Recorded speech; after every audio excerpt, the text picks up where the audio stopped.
The HOA demanded I move my trashy fishing boat from their lake. When I refused, they planted dead fish around my dock to frame me for environmental terrorism. I stumble outside at 2 a.m. and the stench hits immediately. Dozens of rotting fish scattered around my boat like a crime scene. Then I spot her. Brenda Whitmore, HOA president, standing in the shadows with her phone out, recording everything. "Environmental disaster, Jake," she calls smugly. "Should have moved that boat when we asked nicely." Big mistake. That dirty trick led me straight to grandfather's deed, proving I owned their entire $500,000 fishing empire. Their exclusive fishing club, not so exclusive anymore. What would you do if your HOA escalated from demands to sabotage? Drop a comment. Where are you watching from, and what's your craziest HOA nightmare? That dead fish sabotage happened 2 weeks ago, but the real war started a month before when I thought my biggest problem was choosing the right fishing lure for Crystal Lake's morning bass. My name's Jake Riverside. I'm 52, a retired electrician who inherited my grandfather's 1960s ranch house in Pine Valley Estates, Colorado. Every morning brings the smell of pine sap, mixing with my wife Sarah's perfect coffee, the familiar groan of weathered dock planks under my steel-toed boots, and the sight of Patience, Granddad's dented aluminum fishing boat, floating on what I'd always assumed was community water. Sarah runs Pine Valley Elementary's library, with the saint-like patience required for managing both shrinking budgets and parents who think their little angels can do no wrong. She's got that librarian superpower where she knows exactly what you need to read before you realize you need it. Our 16-year-old son Tommy lives for summer fishing expeditions, absorbing the same life lessons Granddad passed down to me. Patience beats expensive gear every time, son. Fish don't check your credit score before biting. That boat represents more than transportation. It's 3 generations of Riverside family history bobbing on 12 acres of spring-fed Colorado perfection. I learned to tie knots in those seats. Tommy caught his first fish from that bow. Sarah said yes to my marriage proposal while sitting on that aluminum bench, probably more from the romantic sunset than my nervous stuttering. Crystal Lake sits encircled by 47 newer homes, massive monuments to wealth worth $800,000 each, that materialized after Pine Valley Estates incorporated 15 years back. When residents formed their HOA, I never bothered joining. My property predated their development by 4 decades, making their rules seem about as relevant as dress codes for hermits. Then came Brenda Whitmore, HOA president, real estate shark, and the type of woman who probably alphabetizes her spice rack and judges people for buying generic cereal. Picture absolute authority wrapped in designer tennis outfits, driving a BMW so pristine it makes operating rooms look dirty. She's married to City Councilman Roger, lives in the lake's most expensive mansion, and treats neighborhood disputes like medieval sieges, requiring total enemy destruction. Brenda's landscaping looks like magazine photography. Not a blade of grass dares grow wrong. Her social media posts showcase charity galas and country club events where everyone looks like they've never experienced actual problems.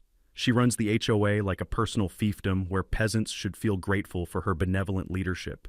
The conflict started with certified mail that felt like a declaration of war. I returned from rewiring Mrs. Patterson's ancient electrical panel, my hands still tingling from close calls with live wires and reeking of copper and electrical tape, to find Sarah holding an official envelope with the expression she reserves for parent-teacher conferences about problem children. Violation Notice #1 blazed across letterhead in red ink, aggressive enough to stop traffic. Their ultimatum was crystal clear: remove my aesthetically non-compliant watercraft within 72 hours or face $100 daily penalties that would accumulate like credit card interest. The paper felt rough as tree bark between my work-hardened fingers as reality crashed over me. These people wanted to eliminate my family's legacy because it clashed with their suburban perfection fantasy. Like an optimistic fool, I called Brenda, assuming reasonable adults could negotiate solutions. Her response oozed fake sympathy. "Sweetie, our Anglers Club members invest $200 monthly for exclusive lake privileges. Frankly, they find it uncomfortable sharing water with certain equipment types." Her careful pause before equipment revealed the ugly truth. This wasn't about boats. This was about class warfare disguised as community standards. When I politely declined surrendering Granddad's boat, Brenda's retaliation was immediate and ruthless. Anonymous complaints flooded environmental agencies. Neighbors who'd chatted friendly for years suddenly discovered urgent yard work whenever I appeared. The social freezing felt surgical, professional. someone who'd perfected destroying families through systematic isolation. That evening, watching expensive lights illuminate Brenda's mansion while autumn wind carried the scent of coming winter across our humble dock, I tasted something metallic and bitter. This woman represented everything wrong with unchecked authority, someone who'd weaponized community leadership against families who threatened her control. 2 weeks later, stumbling outside to find dead fish scattered like evidence in a frame-up, I finally understood her complete ruthlessness. But she'd made one fatal error, targeting someone whose grandfather had spent 60 years preparing for exactly this kind of fight. The morning after Brenda's fish sabotage, environmental investigators arrived at 7 a.m. like a hazmat team responding to Chernobyl. She'd called the EPA herself, naturally, playing the heroic neighbor protecting innocent families from a reckless polluter who threatened community safety with his toxic floating death trap. I watched through my kitchen window as she positioned herself on her manicured lawn in designer workout gear that probably cost more than my monthly mortgage, directing 2 stone-faced men in government polos toward my dock like a general commanding battlefield operations. Her theatrical performance deserved Emmy nominations, gesturing dramatically at scattered fish while explaining the sudden environmental catastrophe with practiced maternal concern that would make soap opera actresses jealous. The contamination appeared overnight, her voice carried across morning air with calculated alarm designed to terrify anyone within earshot. We're absolutely terrified about what these toxic chemicals might do to our precious children and beloved pets. The investigators photographed every planted fish with crime scene precision that would impress CSI technicians, collected water samples from dozens of locations using equipment that looked more sophisticated than NASA's, and documented my boat from angles that would make celebrity paparazzi jealous. The acrid smell of Sarah's forgotten coffee burning on the stove mixed with my rising panic as I grasped how perfectly Brenda had orchestrated this elaborate frame-up designed to destroy my family's reputation permanently. They interrogated me for 2 brutal hours about fuel storage protocols, waste disposal procedures, and maintenance schedules with the intensity of federal prosecutors pursuing war criminals. I answered every question honestly, remembering something Granddad told me during one of his stories about union disputes at the steel mill. Truth's like good fishing line, son. It might bend under pressure, but it won't break if it's quality material. My boat maintained higher cleanliness standards than most 5-star restaurants, but watching federal agents treat patients like evidence in a criminal investigation felt like gargling razor blades mixed with broken dreams. Years of troubleshooting electrical problems taught me that when someone tries sabotaging your work, they usually leave fingerprints somewhere if you know where to look. The trick is documenting everything with timestamps and photos, because truth has a way of surfacing when bureaucrats least expect it, especially when liars get sloppy under pressure.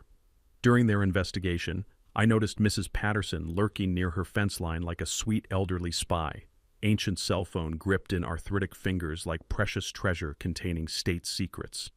Our 78-year-old neighbor caught my eye and silently mouthed words that made my heart race with sudden hope. Got everything recorded.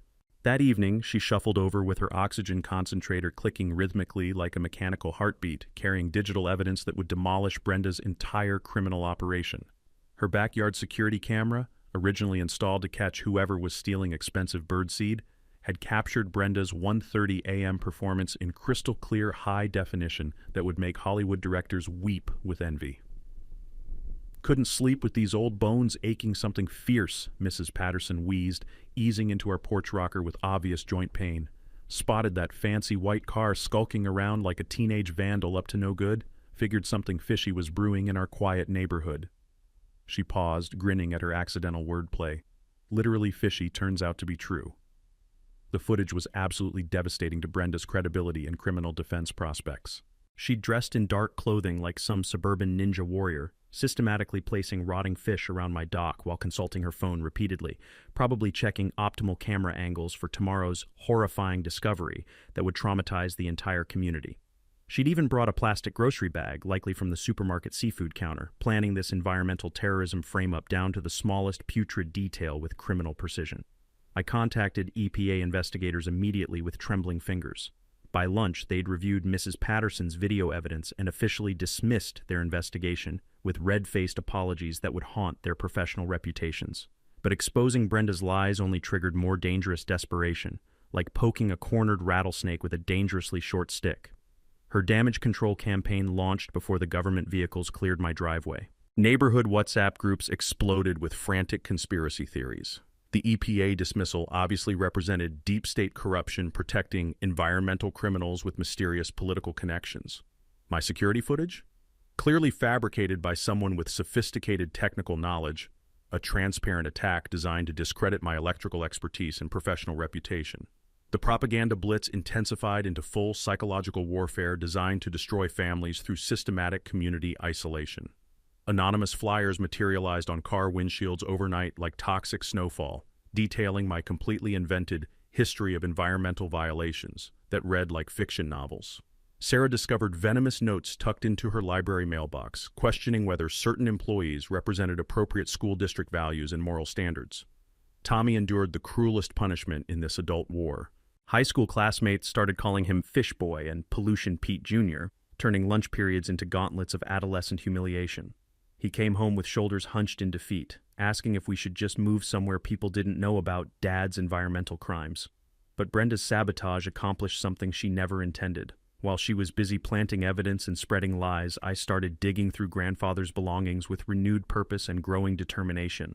Hidden in his tackle box, I discovered documents that would transform this defensive battle into Brenda's complete destruction.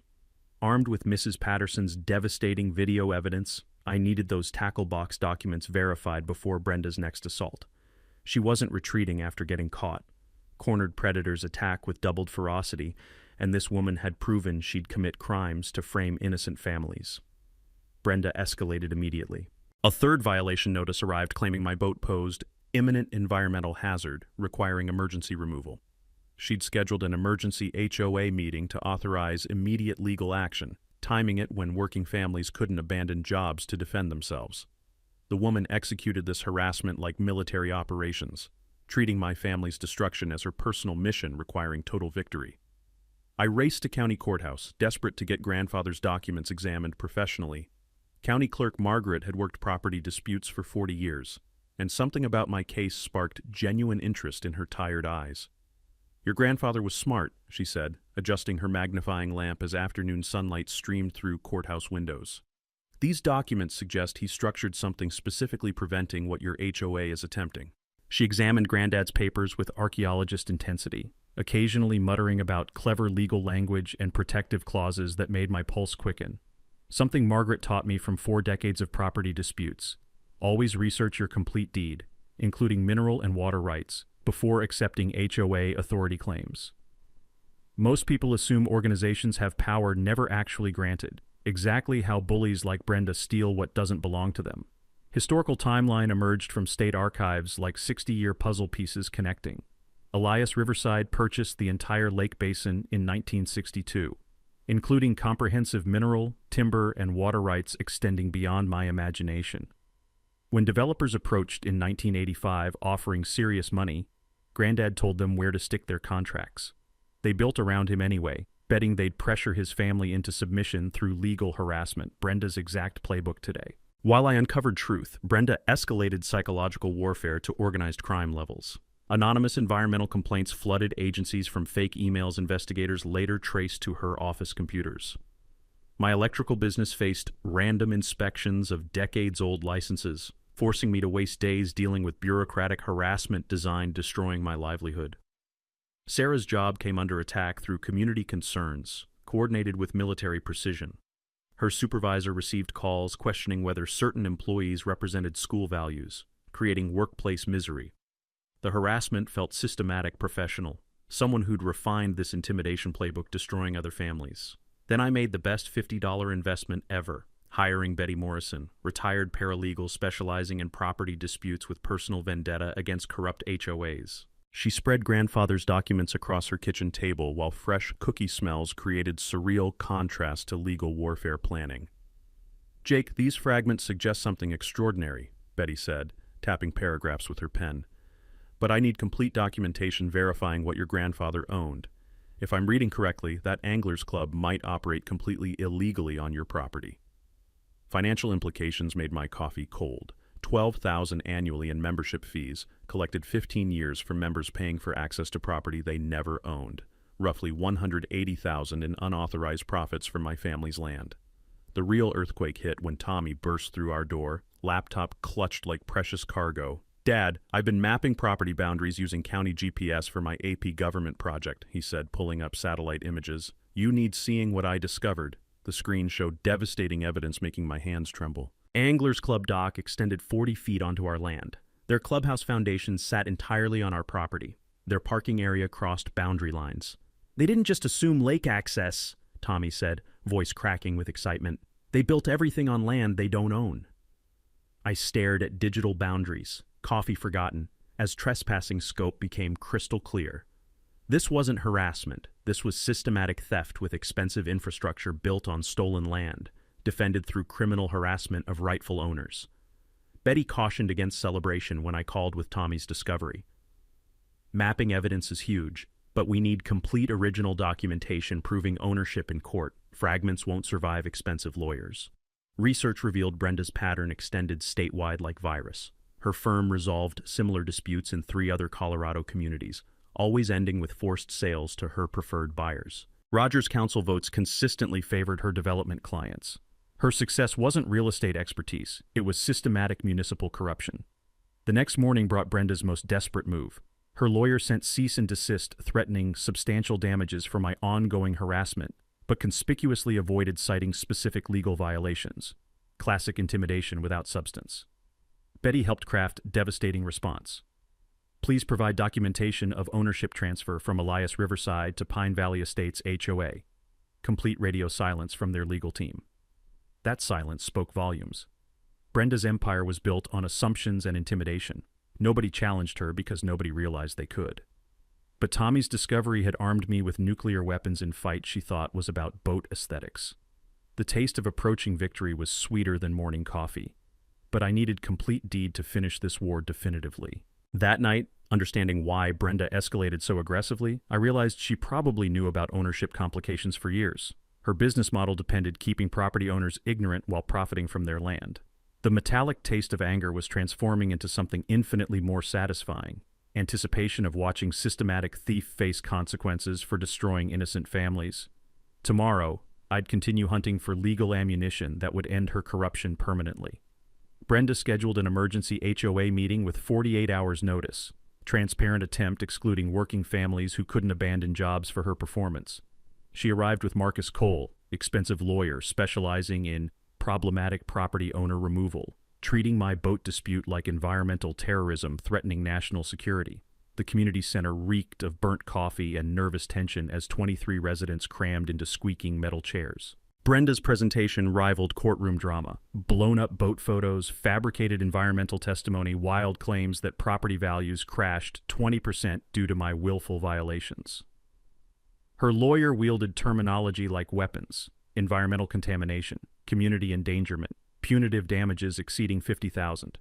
Neighbors who'd waved cheerfully for years suddenly found shoes fascinating when I made eye contact. Sarah's hand found mine under the table, wedding ring cold against my palm, while Tommy sat rigid with teenage fury. I remembered Granddad's wisdom about factory disputes.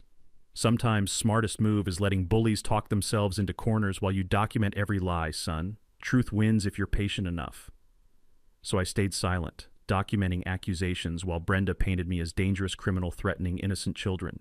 When she asked for my response, I posed one question, draining color from her face. "Has anyone verified HOA's legal authority over Crystal Lake?" "Our legal team handled documentation years ago," she stammered, unable to maintain eye contact with her previously captive audience. The predetermined vote was 23-4, authorizing immediate enforcement action. But those 4 dissenting voices belonged to neighbors I'd helped with electrical emergencies, people understanding real communities protect families instead of destroying them. Real confrontation came in parking lot. Brenda cornered me between trucks, expensive perfume mixing with autumn smoke as she delivered checkmate. "This nightmare ends if you're reasonable, Jake," she said, voice dripping false concern. "I represent buyers interested in lakefront properties. You could walk away with enough money for boat slips somewhere more suitable for working people." Beautiful transparency. She wasn't just harassing, she was orchestrating forced sale, collecting dual commissions while eliminating the property owner threatening her illegal operation. Then came the mini twist, destroying her completely. Brenda made it personal by threatening my family directly. Refuse my offer. Things get complicated, she continued, mask slipping to reveal viciousness underneath. Small towns remember environmental criminals. Your business needs community trust. Sarah's job requires board confidence. Tommy's college dreams depend on recommendations. Shame if this scandal followed your family everywhere. Copper fury flooded my mouth as extortion crystallized. This wasn't harassment. This was systematic destruction designed stealing generational wealth through organized intimidation. But instead of exploding, I smiled. Brenda, I appreciate the offer. Let me discuss with my family. Her surprised grin revealed everything.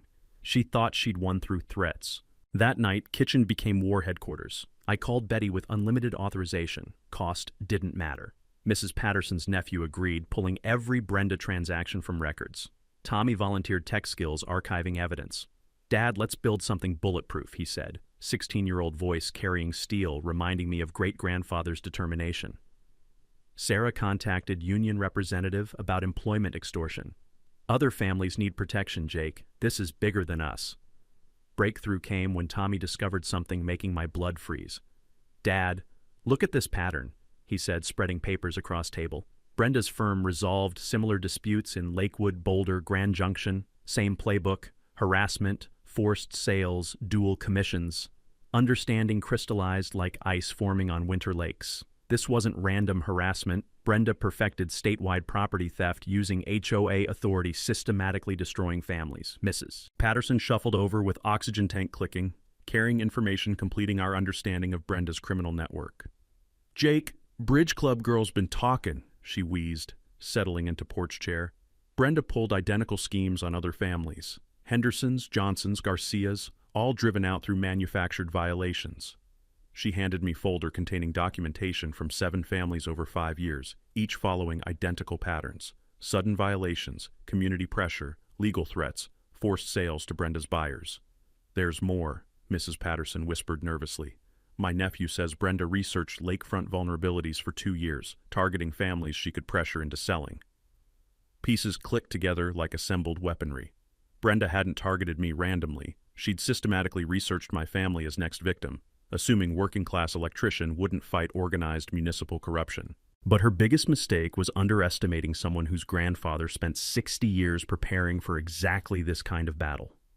Research revealed her statewide pattern extending like virus. Similar resolved disputes across Colorado, always ending with forced sales to preferred buyers.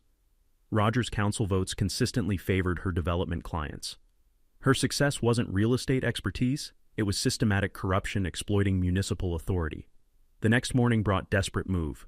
Her lawyers' cease and desist threatened substantial damages, but avoided citing specific violations, classic intimidation, without legal substance. Betty helped craft devastating response. Please provide ownership transfer documentation from Elias Riverside to Pine Valley HOA. Complete silence from their legal team. That silence was confession louder than courtroom testimony. Sitting on dock that night, listening to loons call across water legally belonging to my family, I understood this war evolved beyond personal defense. We were building protection for every future family against Brenda's predatory schemes. The pine-scented breeze carried more than autumn promises. It carried approaching justice that would honor grandfather's vision while destroying systematic corruption. Tomorrow, I'd start the endgame exposing her entire network to federal investigators who specialized in municipal crime. While I was building my case against Brenda's corruption network, Betty made the discovery that would end this war decisively. She'd been searching courthouse archives when she found what we desperately needed: grandfather's complete original 1962 deed, misfiled for 60 years. Jake, you need to sit down. Betty's voice trembled with excitement over the phone. I found your grandfather's complete deed, and Elias Riverside was a strategic genius who anticipated this exact fight. I raced to the courthouse, heart pounding as Betty spread the document across a conference table. Afternoon sunlight illuminated every detail of what grandfather had secretly constructed, a legal fortress designed preventing exactly what Brenda was attempting. Look at paragraph 7, Betty said, pointing to language that made my breath catch. Future development restrictions. No exclusive recreational facilities, membership organizations, or discriminatory access limitations shall be permitted on said property in perpetuity. The words hit like lightning. Grandfather hadn't just bought lake property. He'd specifically prohibited exclusive clubs from operating anywhere on his land. Every Anglers Club membership fee, every exclusive tournament, every denied public access had been illegal for 15 years, but the revelation expanded exponentially. "Examine the property boundaries," Betty said, unfolding an attached survey map.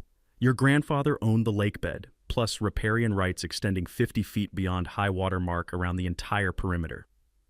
I traced boundary lines with trembling fingers, understanding flooding through me. The Anglers Club dock, built on my land without permission. Their clubhouse foundation, sitting entirely on my property. Their parking area, trespassing on my riparian zone.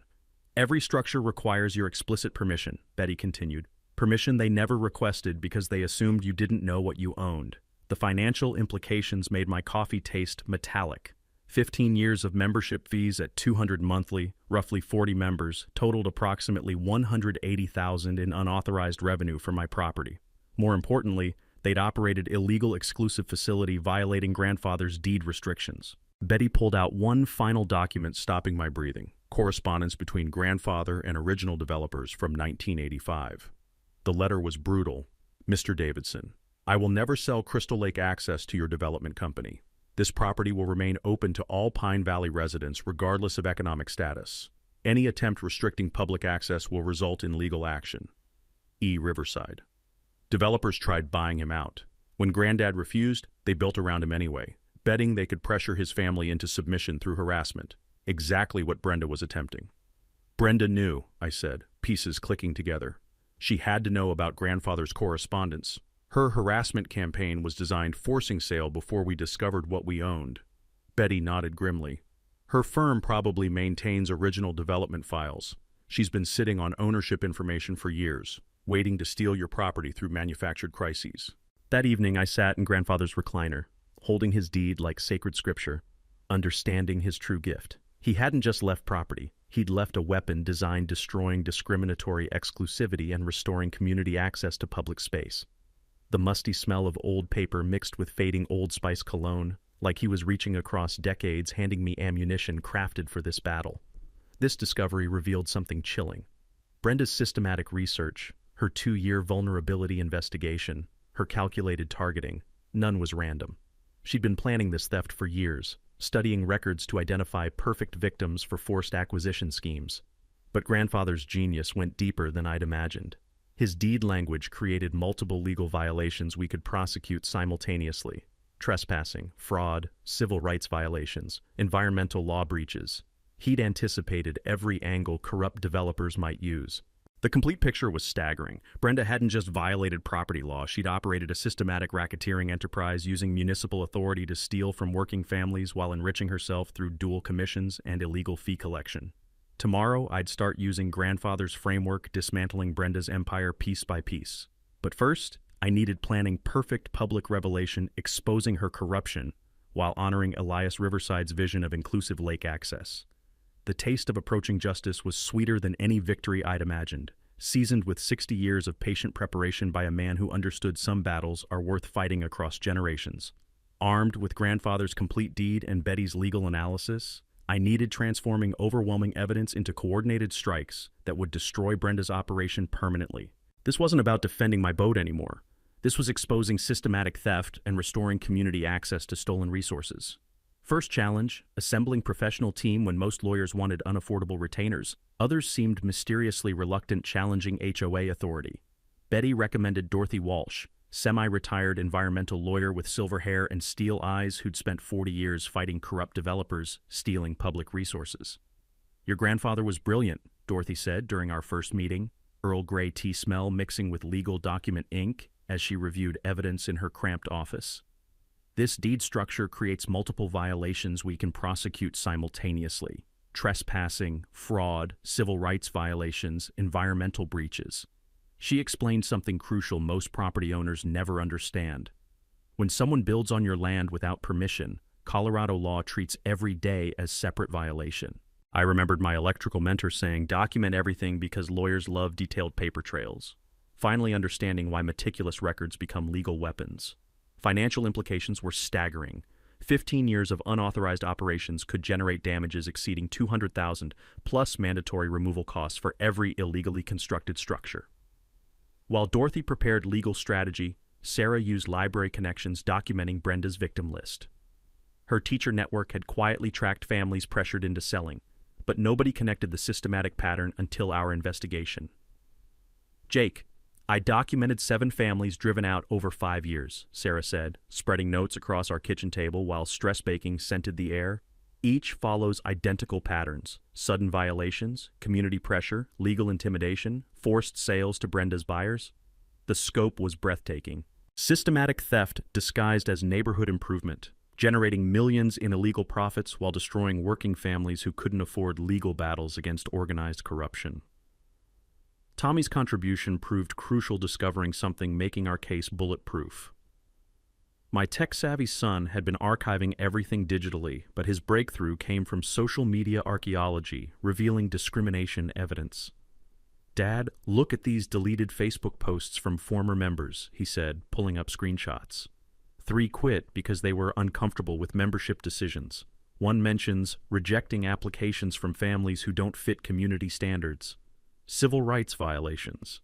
Dorothy confirmed this could trigger federal investigations with serious criminal penalties, transforming our civil case into something much more dangerous for Brenda's enterprise. Our biggest breakthrough came through Mrs. Patterson's nephew David, who worked county records and had been documenting suspicious research requests for months, waiting for someone asking right questions about municipal corruption.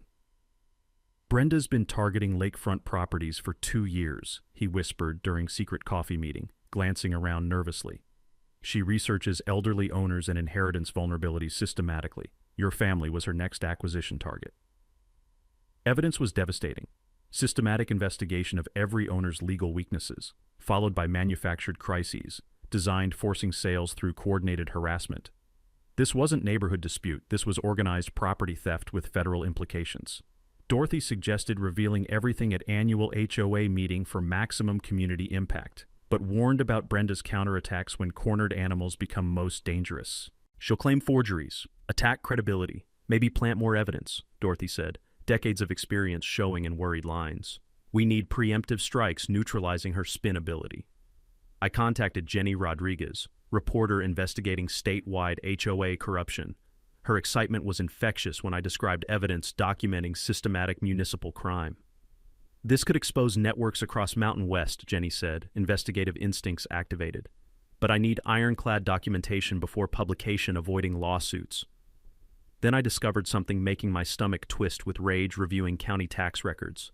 My family had paid property taxes on entire lake for 60 years, taxes that should have been shared among lakefront owners if HOA actually controlled community property. The county always recognized my ownership, collecting taxes accordingly.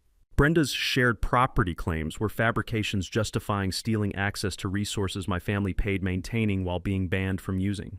That night, Dorothy outlined comprehensive strategy: file quiet title action, clarifying ownership beyond challenge, demand immediate structure removal, pursue maximum trespassing damages, request federal civil rights investigation of discriminatory practices.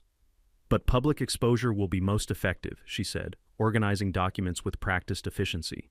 "When this community understands how Brenda's been stealing from working families while enriching herself, social pressure will destroy her reputation faster than lawsuits." Plan was elegantly simple. Let Brenda dig deeper holes at annual meeting while we prepared burying her under evidence avalanche, exposing her entire criminal operation to federal investigators. Media strategy involved timing revelation for maximum impact. Jenny would attend meeting with photographer, documenting Brenda's meltdown for statewide corruption expose. Tommy's girlfriend Maya, journalism student, would create video documentation for social media distribution. We prepared multiple evidence packets: complete deed with survey maps, financial records showing illegal profits, discrimination documentation, tax records proving continuous ownership, environmental compliance reports contradicting every contamination claim. Dorothy filed preliminary injunctions preventing any emergency actions while we prepared comprehensive case. She also contacted FBI Public Corruption Unit about systematic municipal fraud patterns extending across multiple jurisdictions. The technical preparation was meticulous. Professional surveyor would establish exact boundaries, certified copies of all documents, environmental testing data contradicting fabricated contamination claims, financial analysis showing dual commission schemes and illegal fee collection. Sitting on Granddad's dock that evening, listening to loons call across water legally belonging to my family, I tasted something sweeter than morning coffee. Approaching moment when systematic bully would face consequences for destroying innocent families. The pine-scented breeze carried justice promises honoring grandfather's vision while protecting future generations from organized corruption. Brenda's desperation turned dangerous when she realized her empire was crumbling. 2 weeks before our planned revelation, she hired Marcus Cole, a sleazy private investigator specializing in building cases against problematic residents. The man had dead eyes and predatory smile of someone enjoying destroying families for profit. Anonymous complaints flooded every government agency with systematic precision designed drowning me in bureaucratic quicksand. Environmental Protection received reports about my boat leaking industrial toxins. Fire Department got tips about illegal fuel storage creating explosion hazards. Health Department heard about sewage contamination spreading from unsanitary maintenance. Each report was professionally crafted with technical detail, triggering costly investigations consuming weeks while destroying my reputation. The harassment felt coordinated, relentless, someone who'd refined this intimidation playbook, destroying other families, threatening her control. But 30 years of electrical troubleshooting taught me about sabotage. When someone tries destroying your work, they usually make mistakes, revealing their identity if you know where to look for evidence. Each investigation found 0 violations. My boat maintained higher standards than commercial kitchens, but watching agents treat patients like criminal evidence felt like swallowing broken glass. EPA investigator Jennifer Walsh grew frustrated after her 4th pointless visit, especially discovering reports came from fake emails traced to the same IP address. "Mr. Riverside, someone's filing systematic false reports," she said, professional anger barely contained. "Filing fraudulent complaints is federal crime. We're investigating who's wasting taxpayer resources with bogus accusations." Beautiful irony. Brenda's lies attracted federal attention to her criminal behavior, not mine. Meanwhile, my electrical business faced economic warfare threatening our livelihood. The city suddenly needed re-verifying compliance with codes I'd followed perfectly for decades, forcing me to waste days dealing with harassment. Clients received anonymous letters warning about environmental criminals with toxic equipment. Someone filed BBB complaints claiming I'd damaged properties with contaminated tools. Sarah faced cruelest attacks designed destroying her career. Her supervisor called emergency meeting about community concerns regarding staff associations with legal controversies.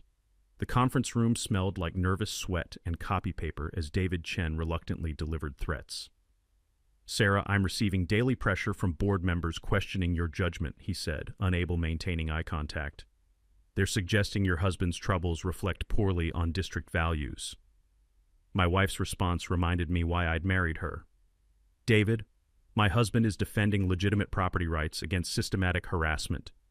If the board wants firing me for supporting my family, they should do it officially instead of hiding behind anonymous pressure." But Brenda made her fatal mistake targeting Tommy directly, crossing a line costing her everything she'd built through systematic corruption. Thursday afternoon, my son arrived carrying something making my vision blur with rage. Official letter from his guidance counselor expressing concerns about college recommendations given ongoing family controversies involving environmental violations. The notice suggested Tommy distance himself from family disputes protecting his academic future, and warned association with municipal violations might impact university admissions evaluations. That moment changed everything. Threatening property was business, attacking family was personal, but sabotaging my son's educational future? That was unforgivable warfare, costing Brenda everything she'd stolen. I called Dorothy immediately, voice shaking with controlled fury. "They're destroying Tommy's college prospects through fabricated crimes. What legal recourse do we have?" "Document everything," Dorothy replied, prosecutorial instincts activated. "Targeting teenagers' education over property disputes constitutes criminal harassment under Colorado law. We're building felony charges." The real breakthrough came when Mrs. Patterson shuffled over with oxygen tank clicking, carrying information that would demolish Brenda's operation completely. "Jake, my nephew David found something in permit archives," she wheezed, settling into porch chair. "That Anglers Club's been operating without proper construction permits for 15 years. No environmental studies, no wetland compliance, no federal authorizations." She handed me folder, making my hands tremble. Every structure violated state and federal environmental laws carrying serious criminal penalties, mandatory removal, restoration costs that could bankrupt their operation. I called Dorothy with devastating news, transforming our civil case into federal criminal prosecution. Environmental violations carried serious penalties, including prison sentences for willful violations of protected waterway regulations. Jake, this changes everything, Dorothy said, excitement crackling through voice. We're not talking civil lawsuits. Brenda could face federal environmental crimes with prison sentences. But there was more. David's research revealed Brenda's permit fraud extended beyond construction violations. She'd been collecting environmental compliance fees from club members for permits that never existed, essentially running insurance fraud alongside her property theft operation. The pattern was staggering. 15 years of systematic federal law violations while collecting fraudulent fees, operating illegal exclusive facilities, and harassing property owners who threatened her criminal enterprise. Tommy's girlfriend Maya, journalism student, had been documenting everything for her investigative reporting class. Her professor confirmed this story had national implications for HOA corruption and federal environmental enforcement. This isn't just local corruption, Maya explained, showing us her research. Similar patterns exist nationwide where HOAs operate illegal facilities while claiming federal compliance. That night, watching moonlight shimmer across water belonging to my family, I understood Brenda's attack on Tommy had provided weapons destroying her completely. She'd made fatal error threatening teenagers' future while operating criminal enterprise built on environmental violations. Tomorrow, federal investigators would learn about systematic corruption that had been stealing from working families while violating environmental laws designed protecting public resources. The taste of approaching justice was intoxicating, but I stayed focused. Brenda had committed federal crimes targeting my son, mistakes costing her everything she'd built through decades of systematic theft. Brenda's final desperate play was her most audacious yet. An emergency community safety meeting claiming my environmental terrorism threatened children's lives throughout Pine Valley. She'd manipulated 3 school board members into attending, plus county commissioner, and someone she introduced as federal environmental specialist, though his shifty eyes and cheap suit screamed fraud louder than Carnival Barker. The community center packed with nearly 100 terrified residents, industrial coffee smell mixing with Brenda's expensive desperation perfume that couldn't mask the stench of her crumbling lies. Her PowerPoint presentation featured dramatic photos of my boat alongside completely fabricated contamination charts and tearful testimonials from concerned mothers about their baby's safety. "We cannot allow one family's toxic negligence to poison our children's future," she declared, gesturing at enlarged photos of my pristine fishing boat like it was leaking plutonium into drinking water supplies. Her fake specialist nodded gravely while presenting invented data about contamination plumes spreading deadly toxins through Crystal Lake that would kill wildlife and threaten human health for generations. The performance was polished enough to terrify parents who couldn't distinguish real science from professional lies designed to steal property. But then came the mini-twist that destroyed her completely. Someone in the audience knew more about environmental science than Brenda expected from her carefully selected crowd. "Excuse me," interrupted Dr. Sarah Chen, chemistry professor whose daughter attended Tommy's school. "I've been testing lake water monthly for my environmental science class research. These contamination levels you're showing are scientifically impossible. They'd kill every fish in the lake within days, not create thriving ecosystem we observe." Brenda's face went pale as porcelain. "Our specialist uses advanced testing methods that—" "No," Dr. Chen continued, standing with academic authority that commanded respect. "These numbers are completely fabricated. I have 18 months of actual data that contradicts every single claim you've made tonight." The room's energy shifted like weather front moving through as parents realized they'd been systematically lied to by someone they'd trusted with community leadership. Confused murmurs rippled through folding chairs as Brenda frantically shuffled papers, trying to maintain control of her collapsing theater. "This is obviously academic conspiracy to protect environmental criminals," Brenda shrieked, her composure finally shattering like glass under pressure. "My consultant has decades of experience. These professors are probably Jake's accomplices in covering up contamination." Her fake environmental specialist quietly edged toward exit, but Mrs. Patterson's voice stopped him cold with devastating precision. "Young man, aren't you Marcus Cole, that private investigator Brenda hired? My nephew David recognized you from courthouse records where you're listed as fraud specialist, not environmental expert." Busted completely. The man's face went crimson as residents turned to stare at the federal specialist who was actually hired fraud artist with criminal background in manufacturing evidence for corrupt clients. I'd learned something from watching Dorothy cross-examine hostile witnesses during preparation. When liars get cornered by overwhelming evidence, they usually make their biggest mistakes trying to escape exposure. Roger Whitmore suddenly stood and headed for door, probably hoping to distance himself from his wife's imploding performance before criminal charges started flying, but his panicked exit only drew more attention to municipal corruption. "Roger, leaving already?" I called out loud enough for everyone to hear. "Thought you'd want staying for your wife's environmental presentation about community safety." He froze between fleeing and maintaining political image, hesitation that cost him everything when Dr. Chen turned academic scrutiny toward municipal permitting processes. "Actually, Councilman Whitmore," Dr. Chen continued with devastating precision, "I'd like discussing how the city approved waterfront construction without environmental impact studies. As someone specializing in watershed protection, I'm curious about your permit review process for protected waterways." Roger's face went white as academic expertise focused on his systematic approval of illegal construction, violating federal environmental laws. Several residents pulled out phones, recording his increasingly desperate attempts to justify unpermitted development that violated state regulations. Brenda made one final fatal mistake attempting to maintain control through increasingly hysterical accusations. "You're all conspiring against legitimate community leadership," she screamed, voice cracking with desperation. "Jake's family has been poisoning this lake for years while we've been protecting your property values and children's safety." "Then why?" asked Mrs. Patterson in her sweet grandmother voice that cut through chaos like blade. "Have the Riversides been paying property taxes on the entire lake while your club collected membership fees for access to property they don't legally own?" The silence was deafening. 100 residents suddenly understood they'd been manipulated into harassing the family who actually owned the lake they'd been told was community property managed by corrupt HOA leadership. As people began demanding answers from Brenda and Roger about systematic deception, I stood up feeling weight of 60 years of Riverside family patience finally vindicated by truth. "For anyone interested in actual facts instead of fabricated crises," I announced calmly, "my lawyer will present real evidence about Crystal Lake ownership at next week's regular HOA meeting. Everyone's invited, especially families who've been driven out by manufactured violations over past 5 years." Walking home through crisp autumn air carrying scents of wood smoke and approaching justice, I understood Brenda's desperation had provided perfect public destruction. She'd committed fraud before 100 witnesses while trying to frame me for crimes I'd never committed.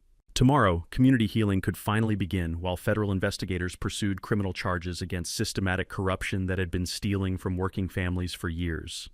The Pine Valley Community Center had never seen a crowd like this. Word about Brenda's public meltdown had spread faster than wildfire, and nearly 200 residents packed every available seat, while Channel 9 News positioned cameras for what promised to be the most explosive HOA meeting in Colorado history.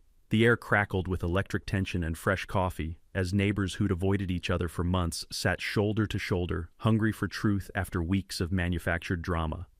Brenda arrived 30 minutes late with her expensive lawyer, both looking like survivors of natural disaster. Her usual designer confidence had been replaced by something feral and desperate.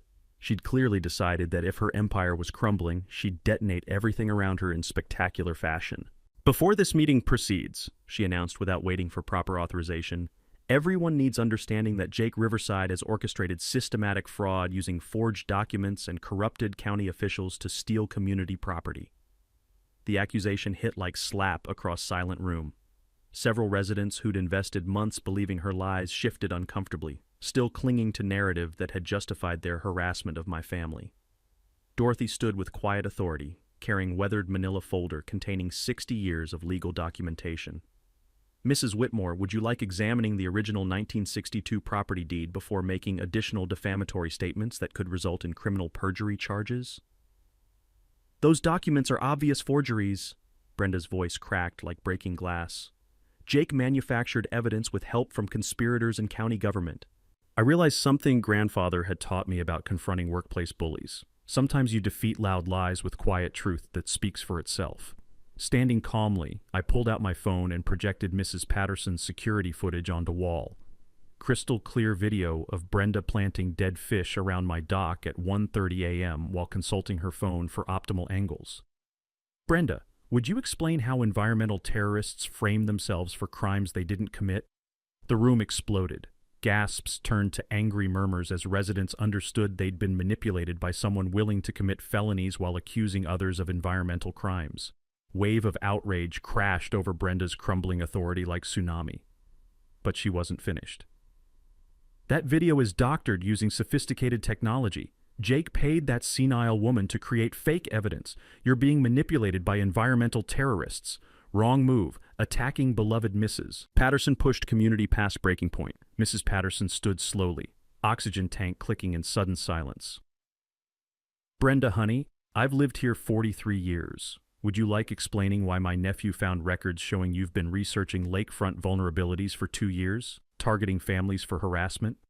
The bombshell landed perfectly. Residents realized this wasn't random conflict. Brenda had systematically planned attacks as part of larger theft operation. Dorothy spread grandfather's complete deed across front table, afternoon sunlight illuminating every official seal.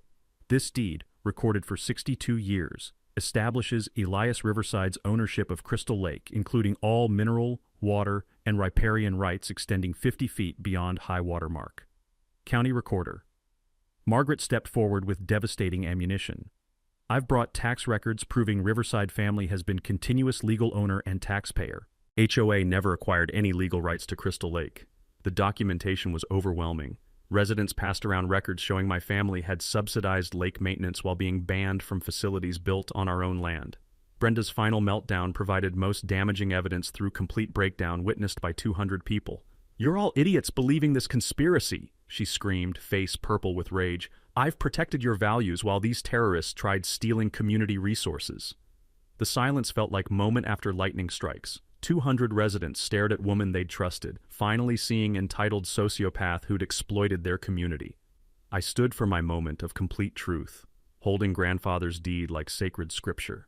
Effective immediately, I'm reclaiming Crystal Lake under original 1962 property rights.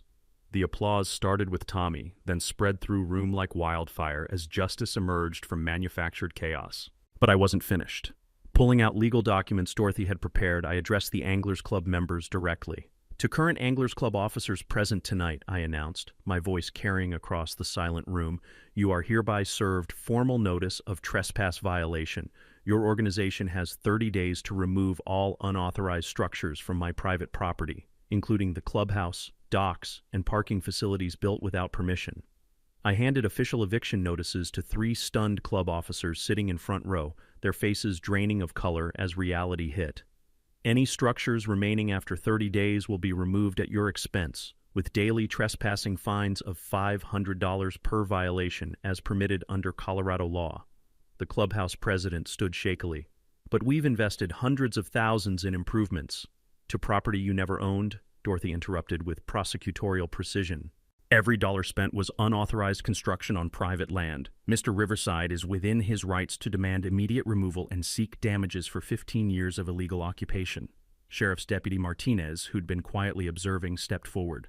"Mr. Riverside, these eviction notices are properly served. Any interference with property reclamation will result in criminal trespassing charges."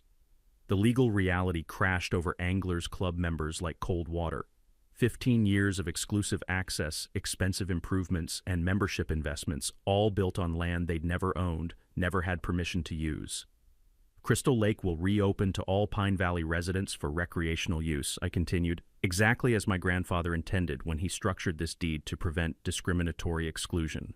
The taste of complete victory was sweeter than any coffee, seasoned with 60 years of patient preparation and the satisfaction of formally evicting systematic thieves from stolen property. 6 months later, Crystal Lake sparkles exactly like grandfather envisioned, a place where every Pine Valley family can cast a line regardless of paycheck size, where kids learn fishing patience alongside respect for nature's gifts. The Anglers Club eviction was swift and decisive. Within 24 hours of my formal notice, panicked officers were hiring moving companies and demolition crews, watching their pretentious clubhouse dismantled piece by piece while former members wrote damage checks for unauthorized construction provided closure I hadn't realized I needed. They tried negotiating during final weeks, offering rent, proposing partnerships, even suggesting I join their membership. But grandfather's deed was crystal clear. No discriminatory access, no exclusive facilities, no exceptions. Dock removal revealed decades of environmental damage they'd hidden. rotting pilings and contaminated sediment costing additional $40,000 in cleanup fees. The irony was delicious. They'd accused me of environmental crimes while actually poisoning the lake they claimed protecting. But real victory wasn't revenge. It was watching community healing happen one fishing lesson at a time. We launched the Elias Riverside Community Fishing Program using recovered fees, offering free weekend instruction for families excluded by artificial barriers. Tommy leads youth sessions every Saturday morning, his voice carrying patient wisdom grandfather shared during countless sunrise expeditions. Last weekend, I watched him guide Mrs. Garcia's 8-year-old through her first successful cast, both grinning like they'd discovered treasure. That little girl's joy reminded me why some battles are worth fighting across generations.